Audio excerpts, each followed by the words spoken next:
տարբեր պաշտոնատար անձանց մասով ուղեկցման գործառույթի իրականացումը, քրեական դատավարության մասնակիցների պաշտպանության աջակցման ֆունկցիան, ինչպես նաև պետական կարևորագույն նշանակության օբյեկտների պահպանությունն է, սրանք է հիմնական ֆունկցիոնալը, բնականաբար սա ամփոփվում է նաև արտակարգ եւ ռազմական դրության շրջանակներում գվարդիայի կոնկրետ ֆունկցիոնալի իրականացմամբ նոյեմբերի 1-ից գործարկվել է եւ մենք հետեւողականորեն կատարելագործելու ենք ծառայողների հմտությունները, որ այս գործառույթները պատշաճ կերպով իրականացվեն։ Տիկին Սարգսյան, ձեր թույլտվությամբ 3 տարեկան երեխայի հետ կապված որոշակի տվյալներ կան, ընդհանուր վարկած, որ երեխային սպանել են, խնդրում եմ դուք ձեր գնահատականը, ինչ տվյալներ դուք ունեք այս պահին։ Ես ասեմ, որ երբ որ ահազանգը ստացել ենք երեխայի կորելու մասով անմիջապես ձեռնարկել ենք որոնողափրկարարական աշխատանքներ, բայց բնականաբար նաև ոստիկանությանն է տրվել համապատասխան հանձնարարական, որ դիտարկվի նաև հանցավորության կտրվածքով ցանկացած վարկած, բոլոր վարկածները վստահեցնում եմ, որ քննարկվել են, ցավոք սրտի պիտի փաստեմ, որ 3 երեխայի մարմինն է հայտնաբերվել դաշտամիջյան հատվածում եւ այս պայդրությամբ պիտի նշեմ, որ ունենք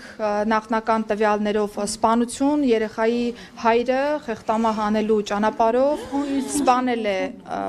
փոքրիկին, այս պայդրությամբ այլ տվյալ հանրայնացնելուց կխուսափեմ, բայց ուզում եմ նաև շեշտել, որ այս վարկածը ի թիվս այլնի առաջին իսկ օրվանից եղել է մեր ուսումնասիրության շրջանակներում, ընդ որում ես նաև նշեմ, որ մենք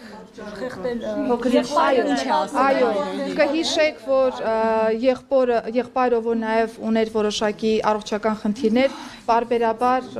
ռեակցիաներ էր տալիս, ներգրավել էինք նաև համապատասխան մասնագետ, որպեսզի հոգեկան առողջական վիճակի վրա լրացուցիչ ծանրաբեռնվածություն որպես այդպեսին չառաջանա եւ մենք կարողանանք պատշաճ կերպով ստանալ տեղեկատվություն փոքրիկից, եթե նրան որևէ բան հայտնի է եւ այս պայդրությամբ շատ նախնական տվյալներով երկու եղբայրները դուրս են եկել տանից, հետո հորն են հանդիպել եւ հայրը խեղդելու ճանապարհով սպանել է փոքրիկին։ Նշեմ, որ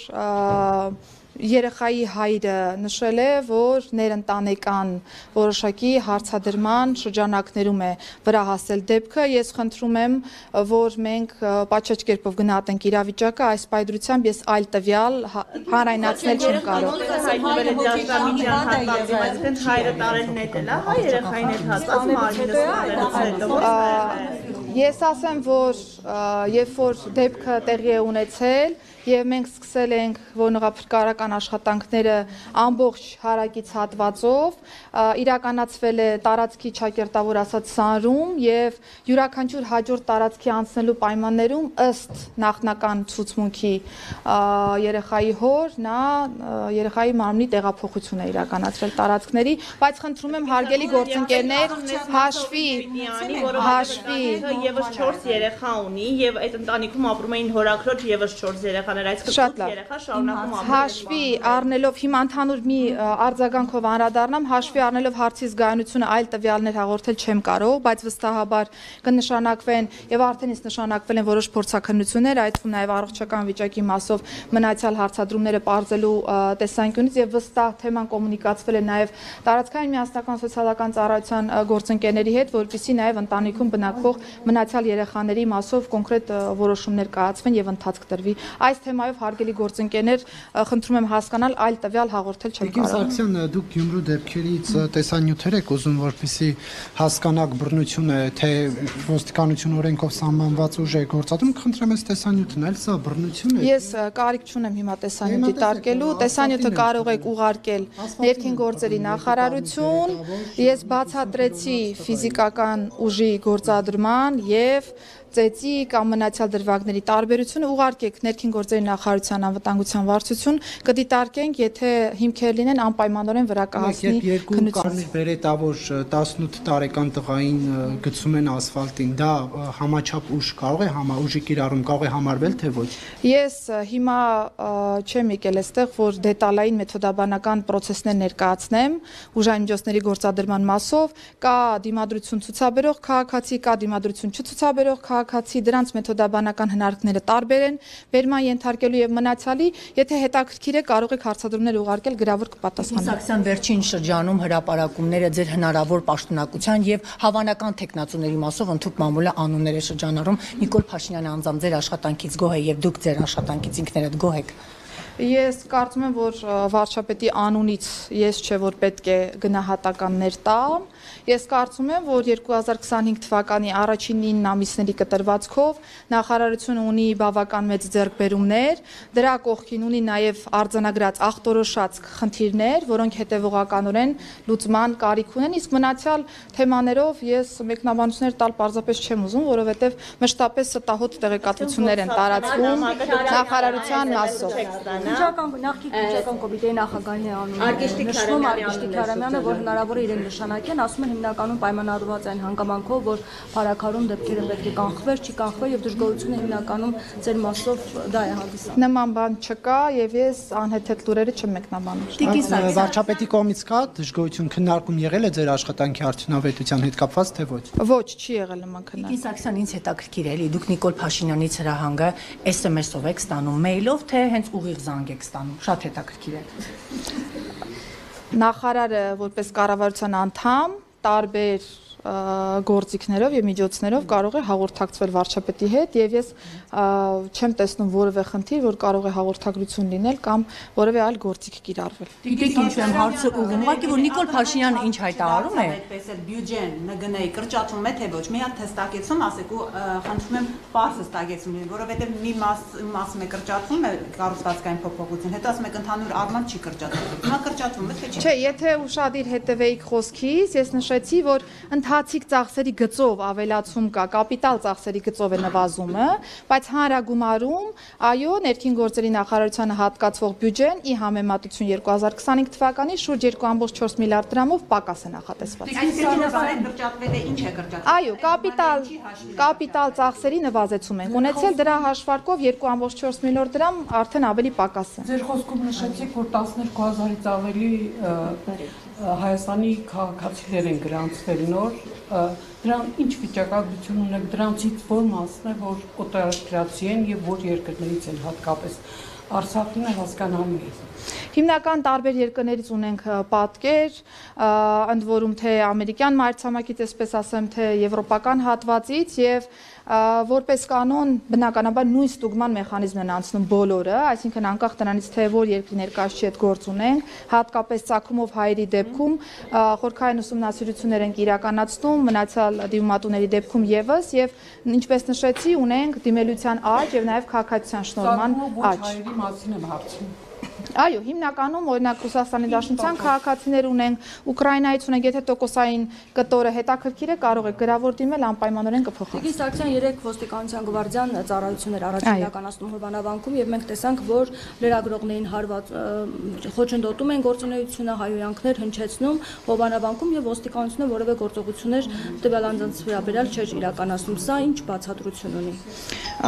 Հարգելի լրագրողներ, ես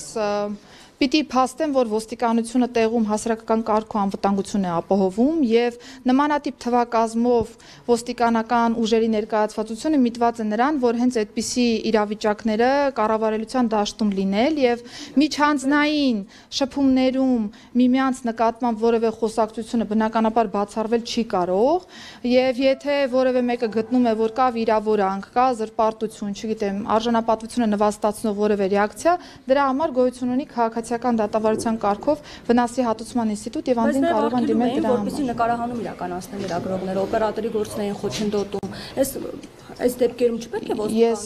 նկատի ունեմ ոստիկանները, թե քաղաքացիները եւ ոստիկանները հետևում էին այս ամենին։ Դե այս պայդրությամբ նախ ես պիտի փաստեմ, որ ինչքան որ ուսումնասիրել ենք իրավիճակները, որպես կանոն ոստիկանությունը պատշաճ կերպով իրականացրել իր արժեվ դրված խնդիրները, հիմնականում ոստիկանության գնահատման որոշ իրավիճակներ եղել են միջանձնային հարաբերությունների տրամաբանության մեջ, որոնք որ վարույթի, այսպես ասեմ, առերևույթ փաստական հիմքեր չեն առաջացրել, եթե գտնում եք, որ որևէ որևէ մեկի նկատմամբ կա առերևույթ հանցանքի տարեր, դուք ազատ եք ներկայացնելու հաղորդում։ Եկեղեցում դուք ձեր խոսքում նշեցիք, որ ոստիկանները բոլոր տեղեր լինում են եւ կարգն է պահպանում։ Բայց այն չափի ոստիկանական ուժը, որ կար Հովանավանքում, այսինքն դա ենթադրում է, որ ինչ-որ սպառնալիք կա, ինչ-որ վտանգ կա Հովանավանքում, այո, այդքան ինչ վտանգ կար, երբ որ նաեւ իշխանության ներկայացուցիչներն էին այնտեղ, այդքան ոստիկանի ներկայությունը ինչով է դուք պատճառաբանում։ Ես բնականաբար կարծում եմ, որ դուք չեք հավակնում իմանալու օպերատիվ տնտեսությունը ոստիկանության, ըստ իրավիճակի ոստիկանությունը գնահատում է առկա իրավիճակը, ընդ որում անձանց թվակազմից կախված է նաև որոշարկվում, թե որքան ոստիկանական ուժեր են անհրաժեշտ տեղում, որպեսզի կարողանա իրավիճակը լինել ոստիկանության տեսադաշտում եւ կառավարության շրջանակներում։ Մենք ունեցել ենք ընդհուպ մարզական միջոցառումներ, սպորտային միջոցառումներ, վերջերս տարբեր հարգելի գործընկերներ։ Օրինակ Մայրաթոռում 3 երակի կամ քառակի ավելի շատ մարդիկ կային եւ այնտեղ ոստիկաններ գրեթե չկային։ 8-9 Պատկերացրեք, որ ես հարցի էությունը հասկացա եւ 8-9 հոգի չեն եղել Մայրաթոռի տարածքում ծառայություն իրականացնող։ Ես նկատի ունեմ, որ միջոցառումից կախված քանակական տվյալներ, օպերատիվ տվյալներ ոստիկանությունը որոշարկում է, թե որքան անձնակազմ է անհրաժեշտ, որ իրավիճակը լինի կառավարելիության դաշտում, ըստ այդմ թվակազմը որոշարկվում։ Տիկին նախարար եւ տեսանք, որ օրինակ արտադրության հապարարը մասնակցում էր պատերազմի դուք մտածություններ, կենտրոնական մասնակցել հաջորդ շաբաթ Թալինում են արդեն։ Ես որպես հայ առաքելական եկեղեցու հետևորդ պատարակների ցավոք սրտի շատ հաճախակի չեմ մասնակցում հաշվի առնելով աշխատանքային ծանրաբեռնվածությունը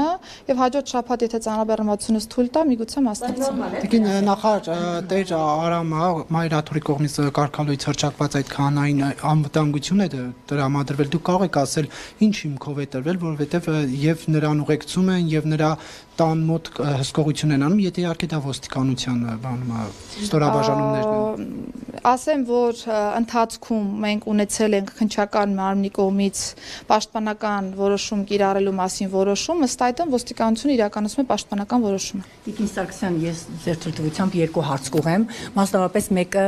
մոտավորապես 2 ամիս առաջ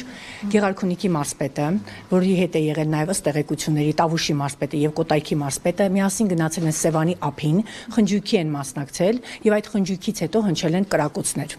Ասում են իրավապահ մարմիններին այդ միջադեպի մասին զեկուցել են։ Ինչ հետաքրքիր է, ձեզ անձամբ զեկուցել են։ Ինձ նման բան չի զեկուցվել եւ նմանատիպ տեղեկատվություն այս պայմանությամբ ոստիկանությունում եւս չկա։ Եթե այլ տվյալներ ունեք, խնդրում եմ անպայմանորեն փոխանցեք, որովհետեւ տարբերություն չկա։ Ում մասին է խոսքը, ամեն դեպքում ձեր նկարագրած իրավիճակի մասով որևէ տվյալ ոստիկանությունը չի ստացել։ Կաթողիկոսի ձերբակալելուց հետո տեղեկություններ են շրջանառվում, կաթողիկոսին ձերբակալելուց հետո տեղեկություններ են շրջանառվում, որ հաջորդը լինելու են լրագրողները Նիկոլ Փաշինյան ուժային կառույցներին արդեն լրագրողների խմբագիրների անուն է տվել, ինձ հետաքրքիր է ձեզ ցանկ տվել են, ովքեր են լինելու։ Եթե քնարը մեջն հարգելի լրագրողներ, Հայաստանի Հանրապետությունում ցուցակներով աշխատանք չկա։ Հայաստանի Հանրապետությունը իրավական պետություն է եւ վարույթները նախաձեռնվում են ըստ փաստերի։ Լինի դա նախարար, լինի դա իշխանական թևի ներկայացուցիչ, լինի դա անդիվանդիր թևի ներկայացուցիչ, լինի լրագրող, հասարակ այլ մահկանացու, եթե հանցանքի այլ տար կա, բնականաբար վարույթ կնախաձեռնվի։ Ձեր մատնանշած որևէ տեղեկատվություն իրականությանը չի համապատասխանում։ Ոստիկանության գվարդիայում ոստիկանության զորքերից քանիսն են օբյեկտվել եւ քանիսն են դրսից է տարբեր Ընդհանուր թվակազմը բնականաբար գաղտնի տեղեկատվություն է, դա հաղորդել չեմ կարող, բայց կարող եմ նշել, որ հասարակական կարգի եւ անվտանգության ապահովման ստորաբաժանում ներգրավող պոտենցիալ անձանցից 100-ից ավելի անձինք չեն հանձնել վերապատրաստումը եւ ըստ այդմ նախկինում զորքերում ծառայող այդ անձինք ուղղակի տվյալ ստորաբաժանումում չեն նշանակվել։ Նախարար, վարորդների կողմից վերջին վարորդների կողմից դժգոհություններ կան, ասում են մեքենաների շատերը գործարանային այդ ֆառ ասվածը հանում են եւ դնում են ինչ-որ լեդեր, որոնք գիշերային երթևեկության ժամերին վթարային իրավիճակներ են ստեղծում, հնարավոր է ներքին գործերի նախարարությունը սրա հետ կապված ինչ-որ լուծումներ ունենա։ Իրականում մեքենաների վերասարքավորման մասով խնդիր ունենք, այդ թվում ձայնային եւ նաեւ ձեր նշած կոմպոնենտի մասով, արդեն իսկ հանձնարարված է Պարեկային ծառայությանը, որ նմանատիպ մեքենաների մասով նախ փորձաքննություն նշանակվի եւ երկրորդ ըստ փորձաքննության, եթե անձը վերասարքավորման տվյալ բաղադրիչը չվերացրեց, մեքենան դուրս է գալիս շրջանառությունից։ Նշեմ, որ ձայնային ազդանշանների մասով բավական հաջող այս պրակտիկան տարբեր դեպքերի մասով կիրառել ենք, արել ենք փորձաքննություն, փորձագետը տվել է եզրակացություն, որ կա այո ստանդարտին չհամապատասխանող սարքի, այսպես ասեմ, ներմուծում ընդհանուր բաղադրիչների մեջ, անձին սահմանված ժամանակահատվածում վերացրել են խախտումը եւ մեքենան մտել է ընդհանուր շրջանառության մեջ։ Այո, նաեւ լույսերին կվերաբերի։ Շնորհակալություն բոլորին։